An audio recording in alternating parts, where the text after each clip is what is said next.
If you suddenly remove this hair, then you will see the energies will move in that direction. If you activate the two chakras which are above the physical body, it's a phenomenal possibility. It also makes your physical body little fragile.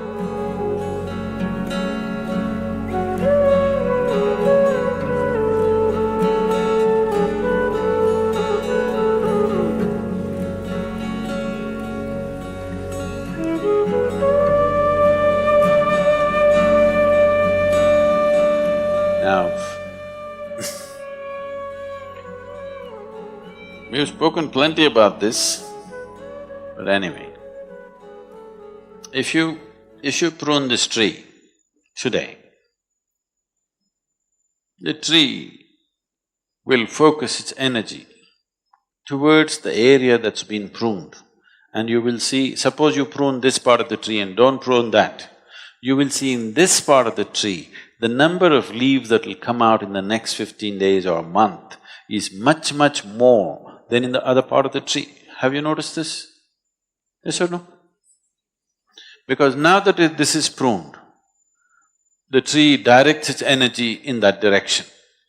The others it will leave and direct this way because here the leaf must come back. The same happens in your body.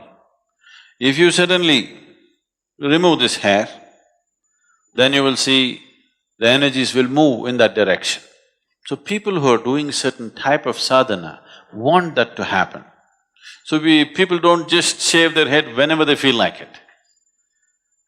On the darkest night of the month, which is called as the Shivaratri, the 14th day of the moon's phases, one day before Amavasya, on that day they shave because on that day and the Amavasya day and the next day, when the energies are… naturally there is an upsurge of energy in the human system, we want to accelerate that a little more. So on that day it is taken off because there is sadhana attached to that. If there is no sadhana, it won't make much of a difference. Some of you may know that, particularly ladies who have never shaved their head in their life, suddenly one day if they go and shave their hair, they will become mentally imbalanced because excessive energy in that direction they are not able to handle. If already there is a small imbalance, it will exaggerate itself because there is an excess energy movement in the direction. But if it's calibrated properly and there is a necessary sadhana to support it, it works to your benefit. So a spiritual seeker, a sadhaka, who is not only seeking for his spiritual well-being, who is seeking how to become an instrument of a larger possibility, such a person wants to use every little support that is available in nature. So shaving one's head is a part of that. If there is no such sadhana, if that type of sadhana is not there, shearing off the hair has really no meaning as such. And if somebody reaches a state where his energies are really bursting out of his head, if you activate the two chakras which are above the physical body, if those two chakras become active in someone, then we will not shave. In fact, we would like to grow it and tie it up just above that so that it is protected and nurtured. If you don't have enough hair, we will use cloth. You think I'm bandaged or something? Yes, in my leg, but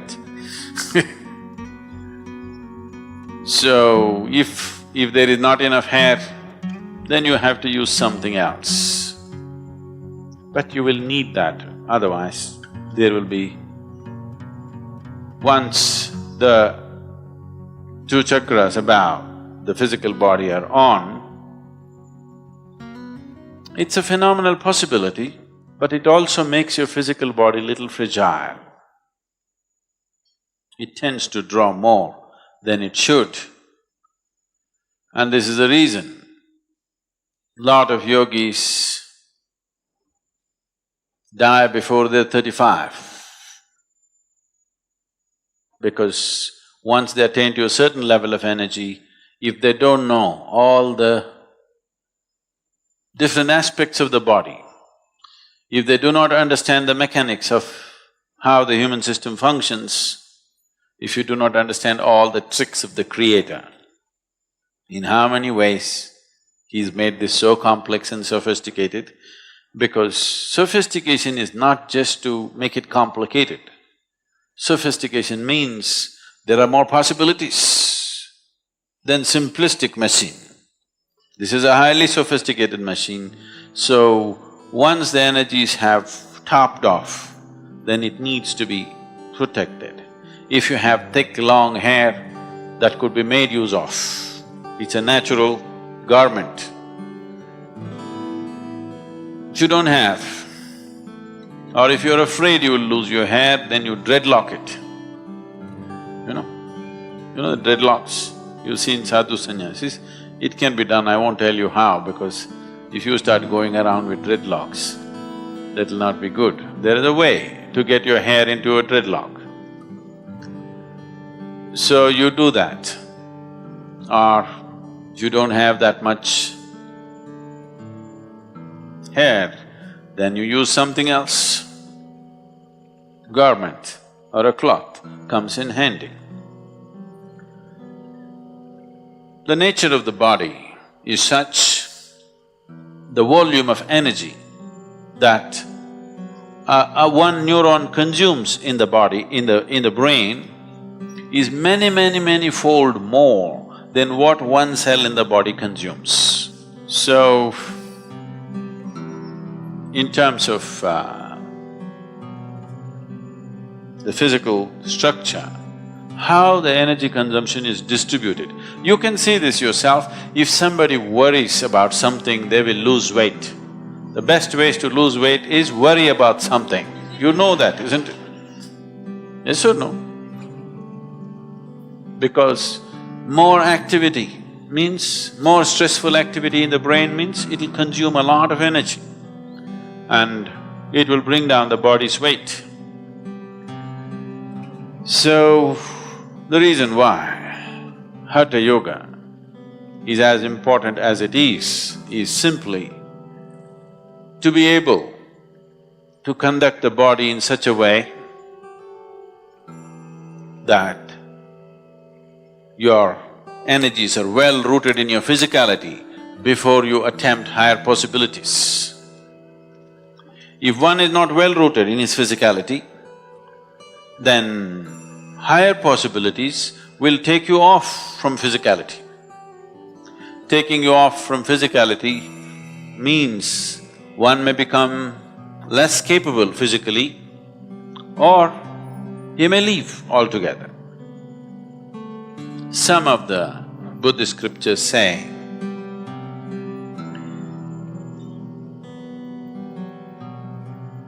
Gautama, before his enlightenment, walked like a man. After his enlightenment, he walked like a woman. What they're trying to say is, the body became less. In physically, definitely a male body is little more than a female body. So he became little less. So he lost his manly capabilities and became soft because his energy shifted to a different dimension. That's what they're trying to say.